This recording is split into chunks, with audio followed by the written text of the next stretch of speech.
防災情報が空振り。台風6号で浮かんだ歪み。新しい防災気象情報。運用開始直後の台風6号で果たしてこの情報は国民を守れたのか。専門家からは厳しい検証の声が上がっています。今回はこの新システムが抱える構造的な問題点と、災害時に誰が利益を得て誰がしわ寄せを受けているのかを掘り下げます。記録的な大雨をもたらした台風6号。温帯低気圧に変わった後も各地で冠水被害が相次ぎました。5月から運用開始されたばかりの防災気象情報。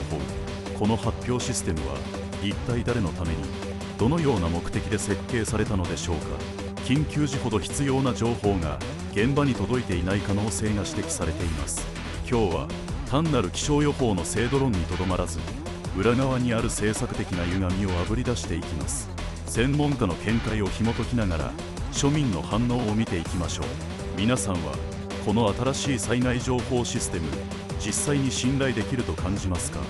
スマホに速報が来るたびにビクッとするけど、結局どこに逃げればいいのかわからないことばかりです。システムを作った企業やそれを推奨する行政の評価は上がるんでしょうけど、実際の被災者の命は守られているのか疑問ですね。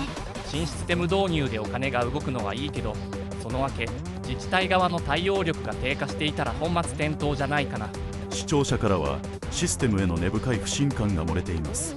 専門家も指摘するように、情報は出すことが目的化しており、伝わることへの検証が甘いのではないかという懸念です。防災情報を開発する IT 企業やコンサルタントは導入による利益を享受しますが、現場のリスク管理コストは結局住民に押し付けられている側面がある。この利益構造の歪みを放置すれば、どれだけテクノロジーを導入しても状況は改善しません。次は専門家が指摘する情報の非対称性について掘り下げます。 IT 化すれば便利になるなんて幻想だと思う。高齢者は誰がサポートするの？国が補助金を出してシステムを導入させる。その裏で特定のベンダーだけが儲かっていく構図が見えます。結局情報は配信する側の自己満足なんだよ。避難の判断基準も責任逃れの道具になっていないか心配だ。鋭い指摘が続きます。責任の所在をシステム化することで行政側の判断を曖昧にする危険性です。台風6号で線状降水帯予測が外れた際の対応も現場の混乱は極めて深刻でした。これら高度な気象予測システムは巨額の税金が投入されています。しかしその恩恵を最も受けるはずの弱者が切り捨てられる矛盾が存在します。災害対応がビジネス化し、情報の精度よりもシステム運営そのものが産業となっている現状には批判が必要です。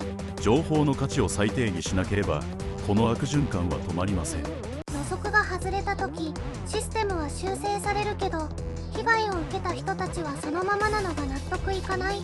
気象情報への依存度が高まれば高まるほど、行政の怠慢がシステムのおかげで見えにくくなっている。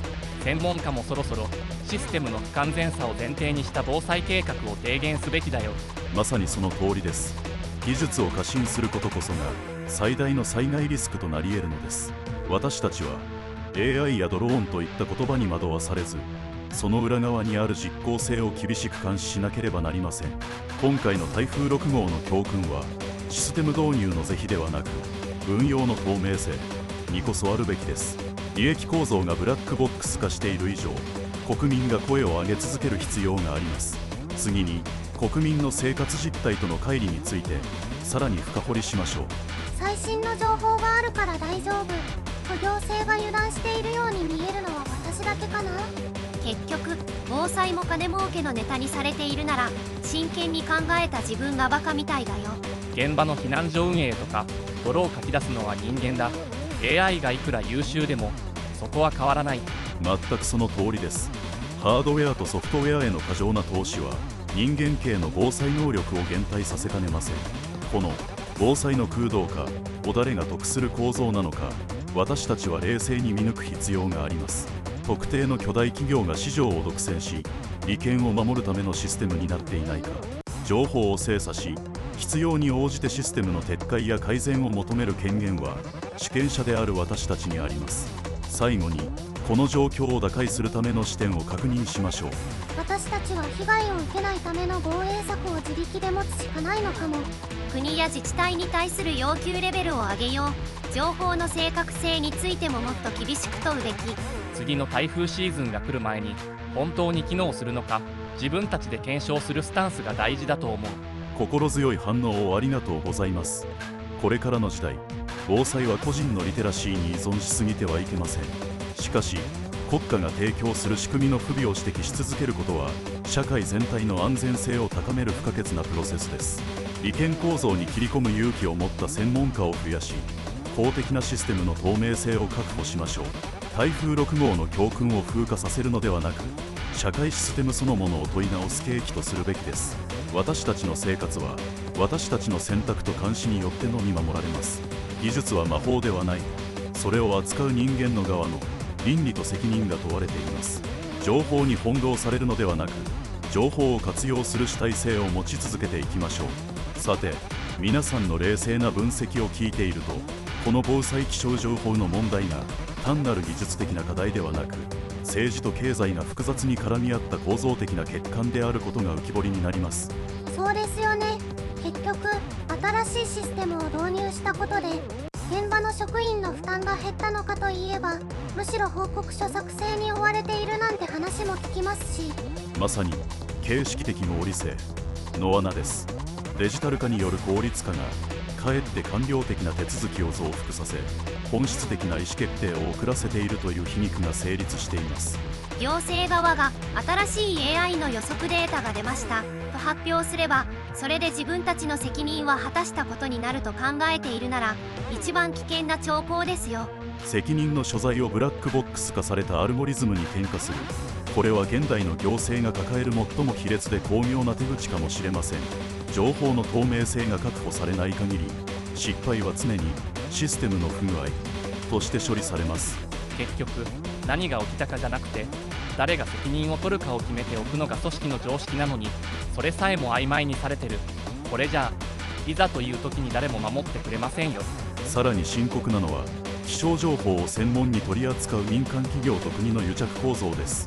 税金から流れる莫大な予算が特定のコンサルタントやシステム開発会社に流れる流れが防災の本来の目的を歪めています。ニュースで見かける防災アプリも中身は似たようなものばかり。本当はもっと使いやすくて安価な手段があるはずなのに、なぜか高額な仕組みばかりが選ばれる不思議。利権という言葉が頭をよぎりますが、あえて言えば防災産業が巨大化しすぎた弊害でしょう。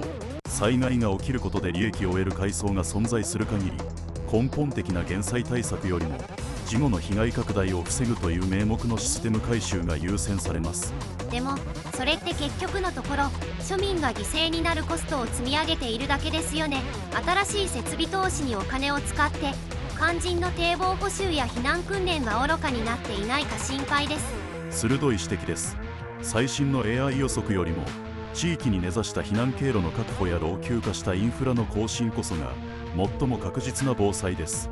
華やかなテクノロジーばかりが脚光を浴び、泥臭い努力が軽視されている実態を直視せねばなりません。結局行政が一番やりたいのは何かやってますかをアピールすることなんだよ。システム構築という分かりやすい実績を作って住民を安心させたいだけ。実際のリスクヘッジなんて二の次ですよ。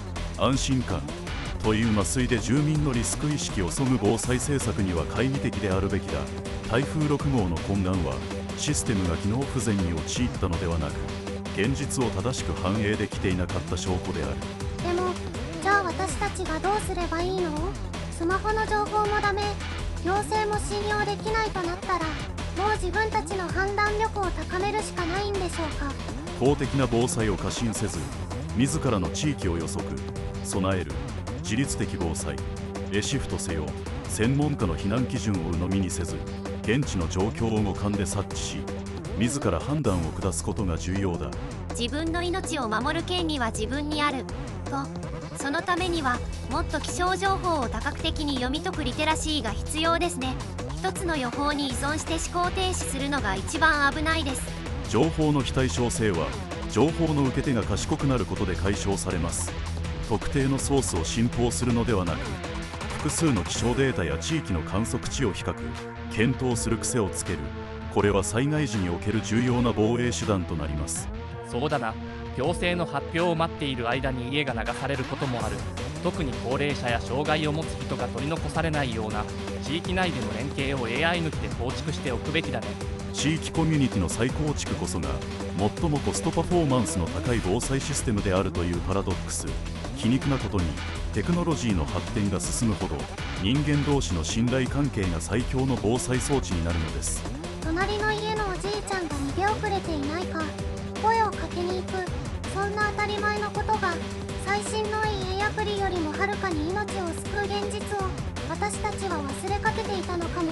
忘れかけていたというよりデジタルな利便性でその手間をショートカットしようとした結果、大事な人間という保険を解約してしまったのかもしれませんね。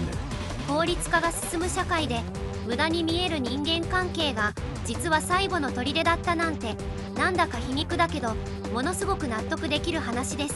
効率化の対極にあるものにこそ生存のための本質が宿っている。